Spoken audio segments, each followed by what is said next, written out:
Bonsoir à tous, très heureuse de vous retrouver sur La Première. Voici les titres de ce journal.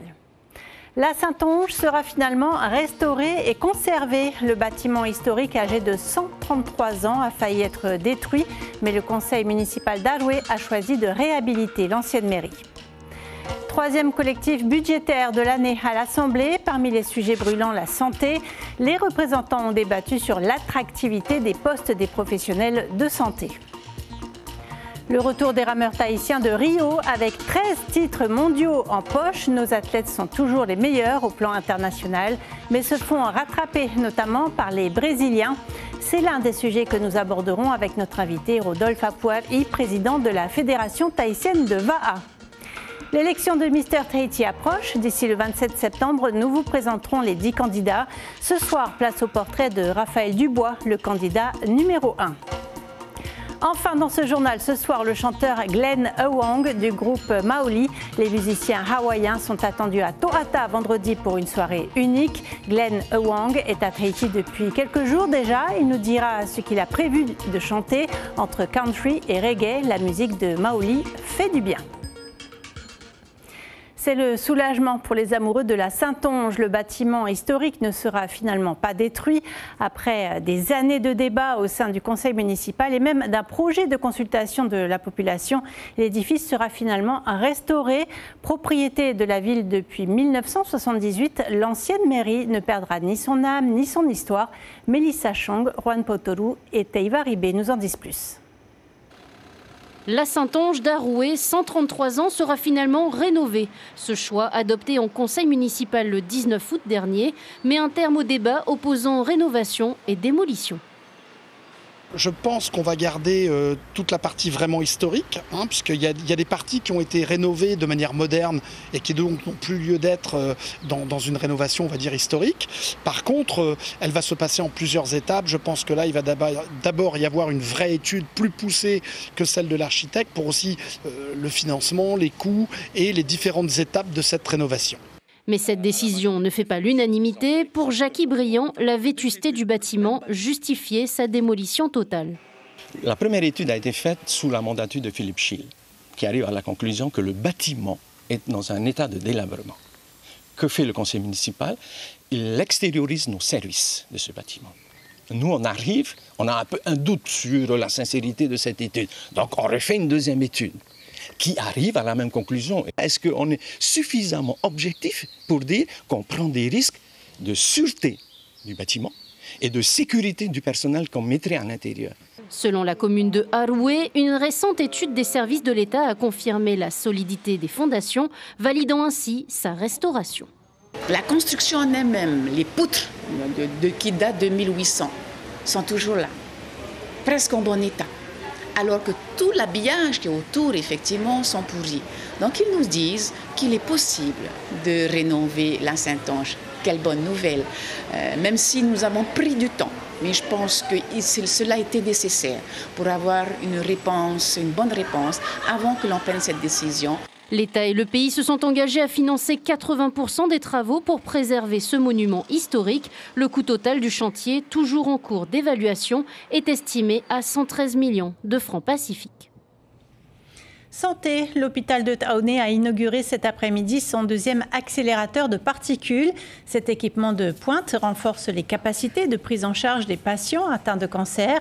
Les traitements seront plus précis. Le pays et l'État ont investi à part égale 1,6 milliard de francs. 70 patients sont dorénavant traités au quotidien lors de séances de 15 minutes. Un soulagement pour les malades qui évitent une évacuation sanitaire.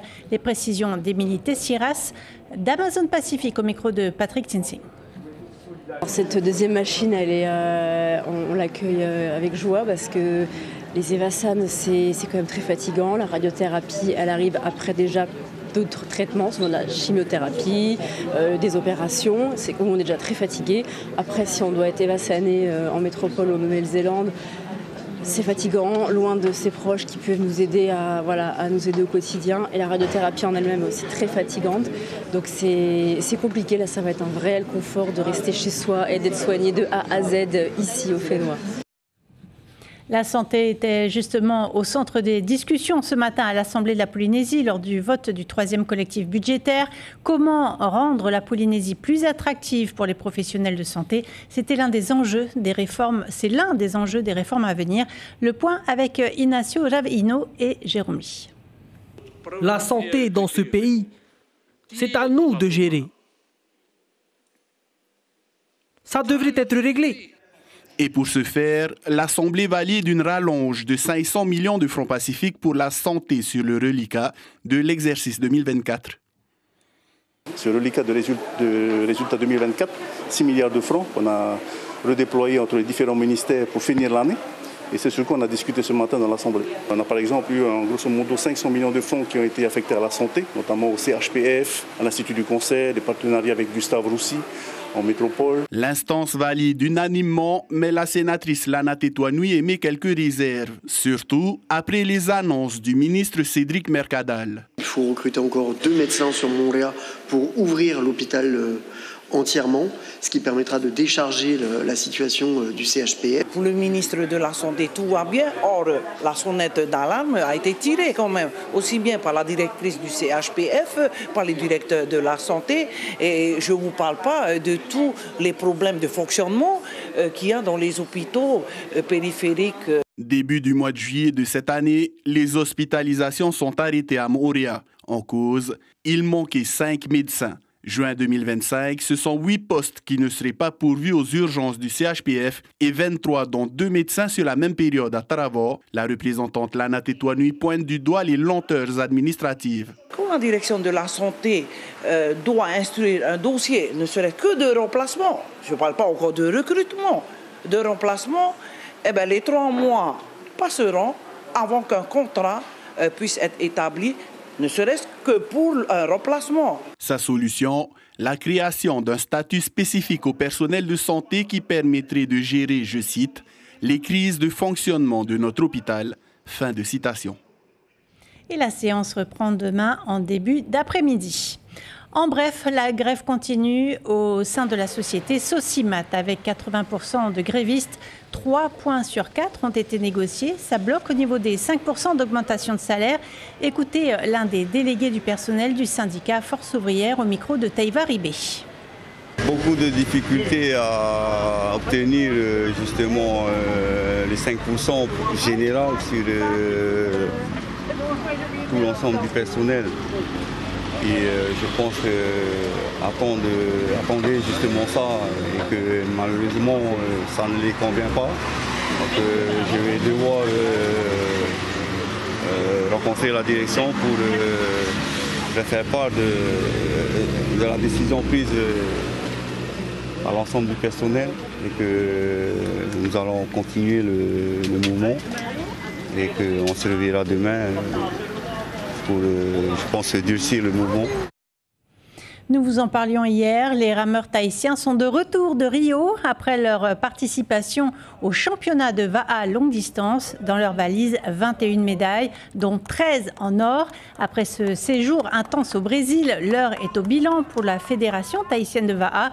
Même si la Polynésie française reste leader dans la discipline, le niveau monte chez les concurrents et notamment du côté des Brésiliens. On en parle avec vous, Rodolphe Apuari. Bonsoir, bienvenue. Vous avez misé sur 17 médailles d'or. Finalement, on en a gagné 13. Vous avez été surpris par le niveau des concurrents cette année?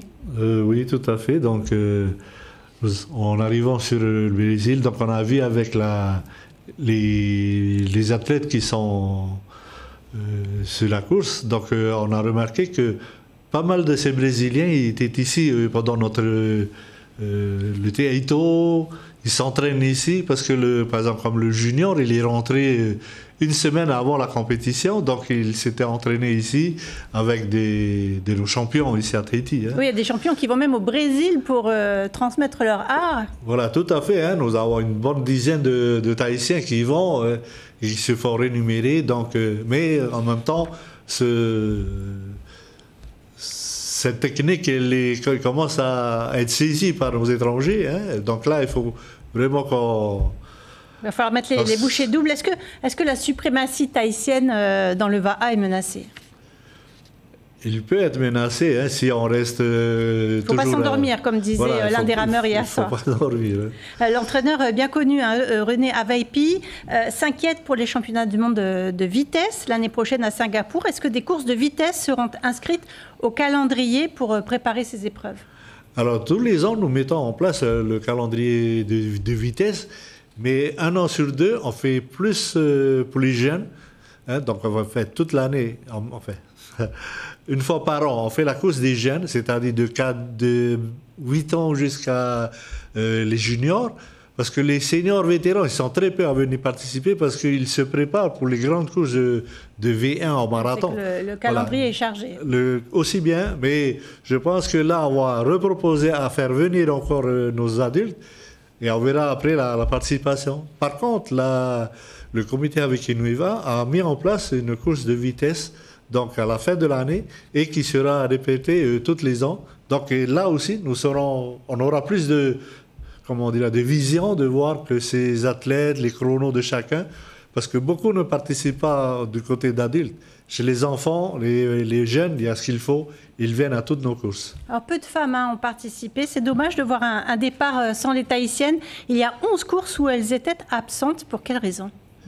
Nous, on a fait notre sélective, et après, c'est la participation, donc on ne peut pas aller à la maison les retirer. Donc, il n'y a pas de règle de parité?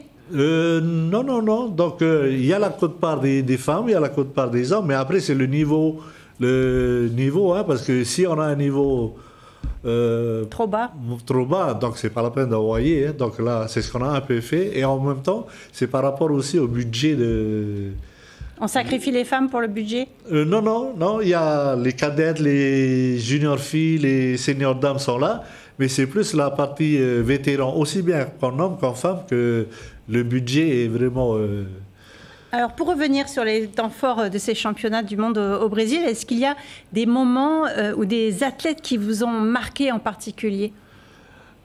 C'est le Brésilien, les Néo-Zélandais, parce que ceux-là aussi viennent chez nous. Les Hawaïens, ils descendent aussi. Donc, c'est ceux-là qui... Il y a eu un moment fort pour les compétitions chez les Tahitiens. Est-ce qu'on se souvient de l'émotion du cadet Il y a eu des moments forts qui vous ont touché? Enfin, il y a tellement de courses, hein, donc moi je me suis un peu mis de côté, parce que la zone aussi, elle est un peu, comment on dit ça... Les podiums, ça devait être tout de même émouvant? Voilà, les podiums, mais après on a raté, hein, donc après on avait qui se sont préparés, parce que je pense que les adversaires, ils sont plus positifs à aller chercher de battre ce Tahitien, que le Tahitien, il croit qu'il est fort, il est devant, mais voilà, faut pas dormir, hein. Faut pas dormir, ce sera le message. Merci beaucoup, Rodolphe Apuari. Je rappelle que vous êtes le président de la Fédération tahitienne de VAA. Merci beaucoup. Voilà. Je vous le disais en titre, d'ici le 27 septembre, nous diffuserons régulièrement le portrait des 10 candidats à Mister Tahiti. Ce soir, Raihei Najarian et Patrick Tinsing nous présentent Raphaël Dubois, originaire de Vairao. Le jeune homme de 23 ans est passionné de MMA et de mécanique. C'est le candidat numéro 1. Regardez. Ne vous fiez pas à son visage d'ange. Raphaël est un combattant dans l'âme. Le MMA, il en a fait sa passion. Revenu en avril dernier, il est resté 3 ans en France pour s'entraîner auprès des meilleurs athlètes. Quand j'étais petit, j'étais né beaucoup au bord de la route, avec des gens qui aimaient bien se battre sur la route. Et en gros, le MMA, c'est un peu ce qui m'a sorti de ça. Hein. Je me suis dit que en fait, ça ne servait à rien de se battre sur la route. Ça t'amène nulle part. Alors que moi, sur le ring, dans la cage, t'as une chance de finir quelque part ou de lancer une carrière. Donc moi, je me suis lancé dedans. Lorsqu'il n'enfile pas ses gants, notre candidat numéro 1 n'est jamais loin de sa caisse à outils. La mécanique, une passion qu'il tient de son père depuis l'âge de 14 ans. J'ai appris la mécanique avec papa quand j'étais en 3e. En gros, il achetait des motos qui ne roulaient pas, il réparait et après on revendait. C'est comme ça que je me suis plongé dedans. Donc au début j'étais moto, mais après arrivé ici, mes parents ici ils ne sont pas trop moto. Et avec mon petit frère, comme lui il est dans les voitures, et mon cousin, du coup je commençais aussi à aimer les voitures, surtout les voitures japonaises. L'aventure Mister Tahiti, Raphaël n'aurait jamais pensé y participer. Son entrée dans ce concours s'est faite pour une raison plutôt atypique. En gros, moi je connaissais Karl, c'est l'ancien Mister, c'était mon collègue. Et quand j'étais en France, j'avais fait du mannequinat. Donc quand je suis venu ici, je lui ai demandé s'il ne voulait pas qu'on fasse ensemble et tout. Et il avait dit que c'était pas aussi développé qu'en France ici. Et il m'a proposé de faire Mr. Tahiti. Du coup, moi j'étais un peu indécis. Donc ce que j'ai fait, c'est que j'ai fait un sondage sur Insta. Et sur Insta, je suis arrivé avec 89% de oui pour 11% de non. Du coup, j'ai parlé et maintenant il faut assumer. Donc je suis ici. Une fois l'élection terminée, Raphaël souhaite se consacrer entièrement au MMA. Son rêve, devenir combattant professionnel. Ils seront sur la scène de To'ata dans 3 jours. Les membres du groupe Maoli se produiront vendredi soir pour un concert unique. Vous y entendrez du country reggae de Hawaï. Depuis le début de l'année, Maoli est en tournée après l'Australie et la Nouvelle-Zélande. Les musiciens parcourent les États-Unis en passant par Hawaï, dont ils sont originaires, et donc Tahiti ce vendredi. Et bonsoir Glenn Awang, merci beaucoup d'être avec nous ce soir. Ce n'est pas la première fois que vous venez à Tahiti, vous arrivez de Las Vegas. Ça fait du bien de souffler quelques jours ici. Il paraît que vous aimez la pêche. Yes, it's been a great time here, man. Ça a vraiment été un super moment. Vous savez, à Las Vegas, c'était super. Et puis arriver ici, c'est un peu... L'atmosphère est géniale. C'est vraiment sympa d'être ici. Qu'est-ce que vous prévoyez pour vendredi à To'ata? Est-ce que ce sera le même concert que vous venez donc de donner à Las Vegas, par exemple, ou alors vous adapterez davantage à un public océanien? Ce que vous pouvez attendre, c'est vraiment mon expérience. C'est pas juste un show de reggae country, c'est une expérience. Et avoir un super moment avec vous, le public. J'ai vraiment personnalisé mon set pour vous, donc je suis vraiment excité.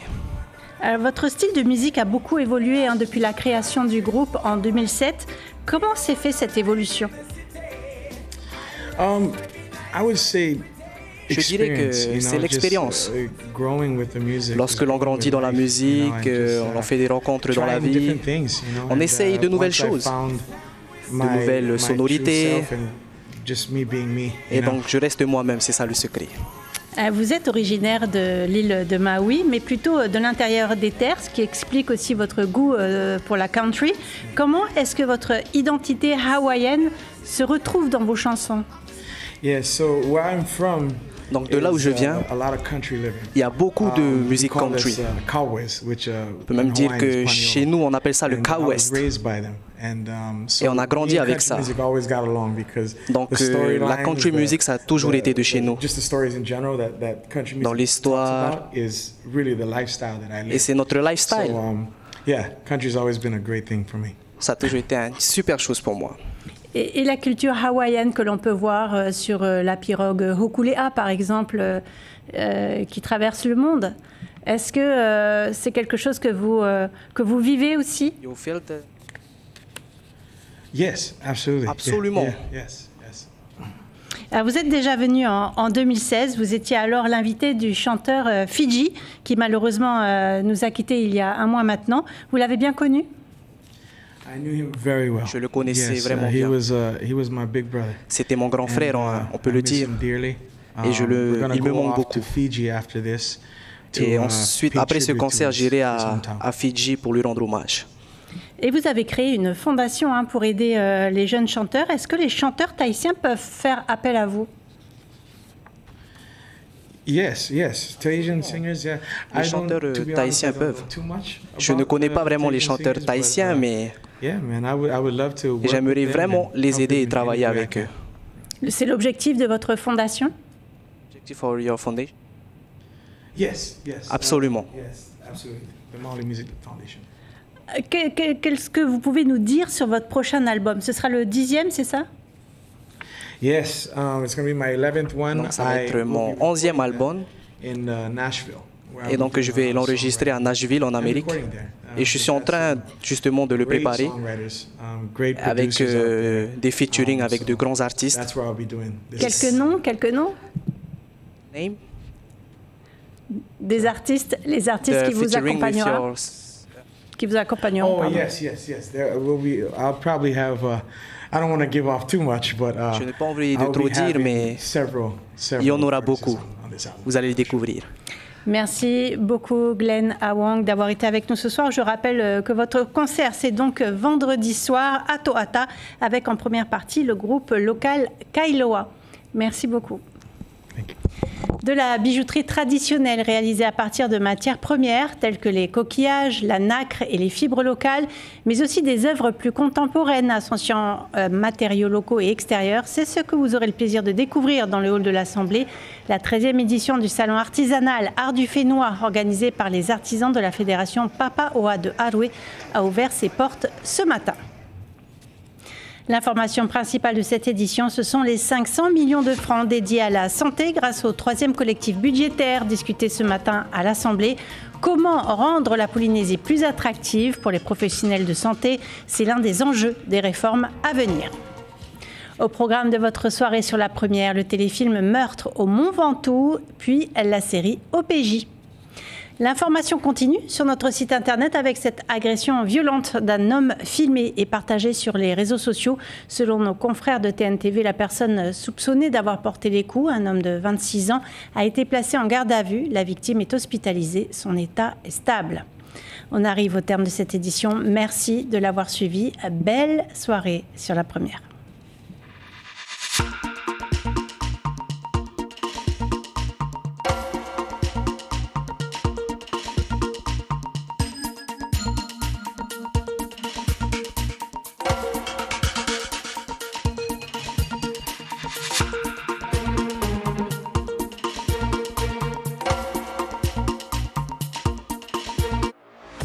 Retrouvez toute l'info sur WhatsApp en scannant notre QR code.